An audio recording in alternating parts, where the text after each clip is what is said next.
We're ready to go. You ready? Okay, yes, we're ready to go. Good. All right.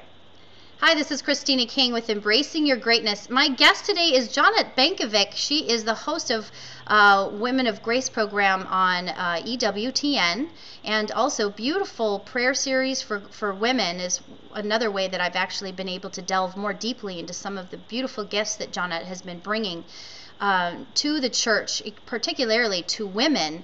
And so I wanted to share with my audience today some really great information that I've kind of been gleaning over as I've listened to a few of her programs on EWTN. So thank you, Johnette, for joining me today on this taped broadcast. Well, I'm delighted to be with you, Christina, and with all of your listeners today. And I thank you again for the invitation. It's always a pleasure and an honor for me to spend time with you. Well, one of the things that I've noticed with listening to a number of different personalities right now is it seems like there are a number of people beginning to really understand that the church is moving towards something, that we are almost in a preparation phase of sorts.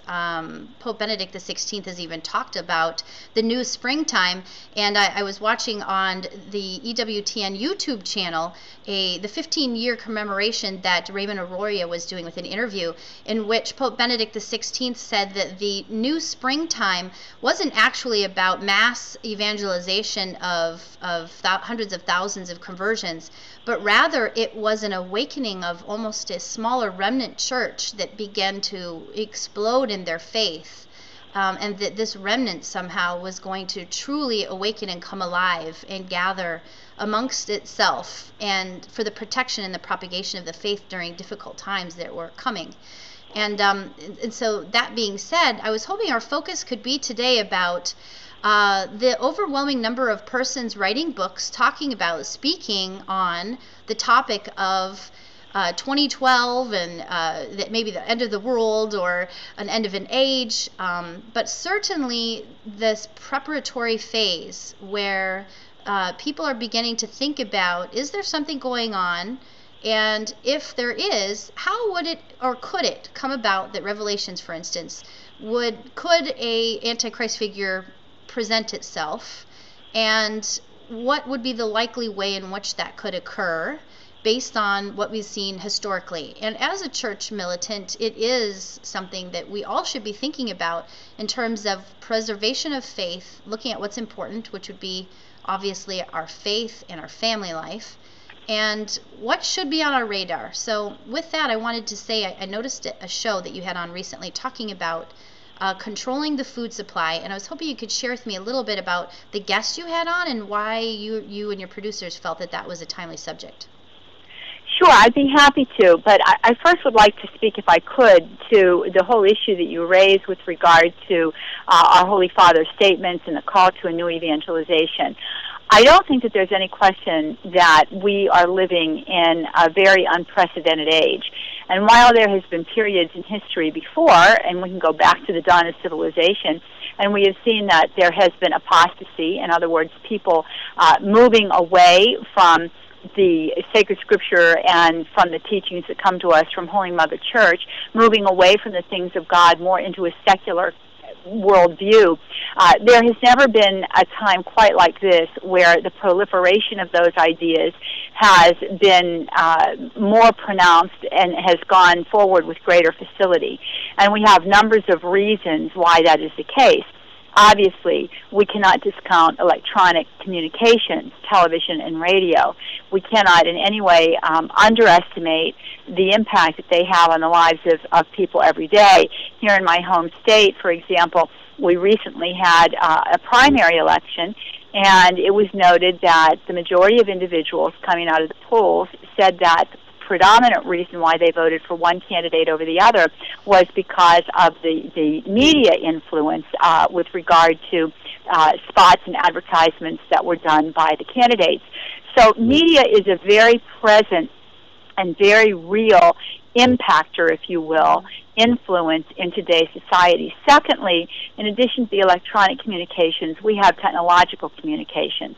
We have the internet. We have, Facebook. We have all of these sources that connect the world and make the world ever smaller. And as the world has grown smaller with regard to its scope of interaction and communication, we find that just universally, we have an interconnectedness with nations, with continents, where we're tied together in unique ways. We can look at the global economy, for example, and there's a phrase that when I was growing up as a young woman in the late 60s and early 70s, that was a phrase that was not used. This is a new phrase.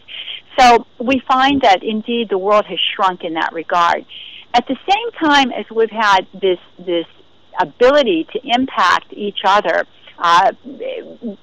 unrestricted by the bounds, if you will, of geography, we've also witnessed a proliferation of ideologies that are that run antithetical to the revealed truth of sacred scripture and the teachings of the church. The impact of secular humanism in our day and time is truly unprecedented. And our ability, because of electronic communications and technological communications, to proliferate these ideas has increased with a magnitude that, again, is unprecedented. And we have witnessed in our day and time, I think, the full flowering of the roots that were sunk during the period of Enlightenment, the Age of Enlightenment, going back, 200 some years ago. And what we're seeing today is the noxious fruit of that, where man has posited himself at the center of the universe. When we look at the impact that that's had now on the people of God, we have to realize that living in a culture that's completely imbued with ideologies that are antithetical to the revealed truth of sacred scripture and influences that are antithetical to the revealed truth of sacred scripture and lifestyles that are antithetical to the revealed truth of sacred scripture, it's going to affect the people of God. There's no way to say that any one of us today is completely unscathed.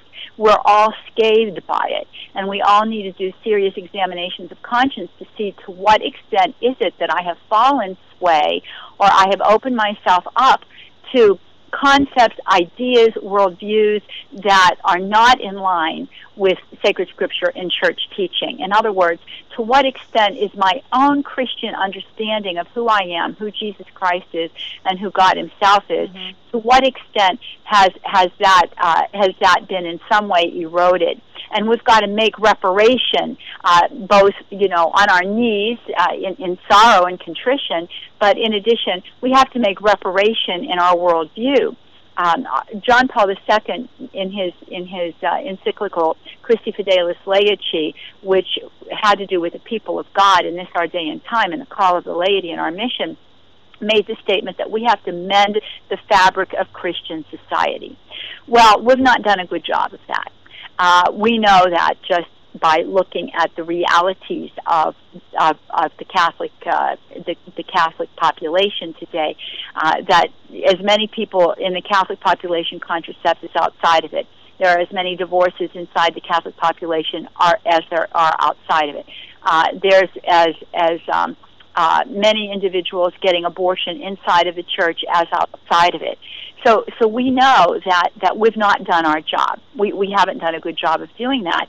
And now we face this time that Pope Benedict talks about, where we are looking at a remnant church. Now, does that mean that we won't have people, large numbers like we currently have of individuals identifying themselves as Catholic? I think that we will.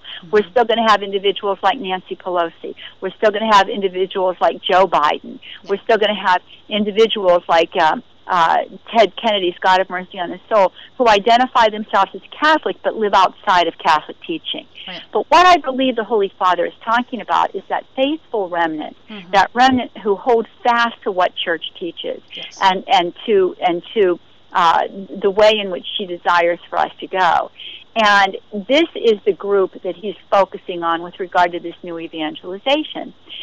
Now, to get to your question about seeds, to get to your question about population control, we have to be aware of the fact that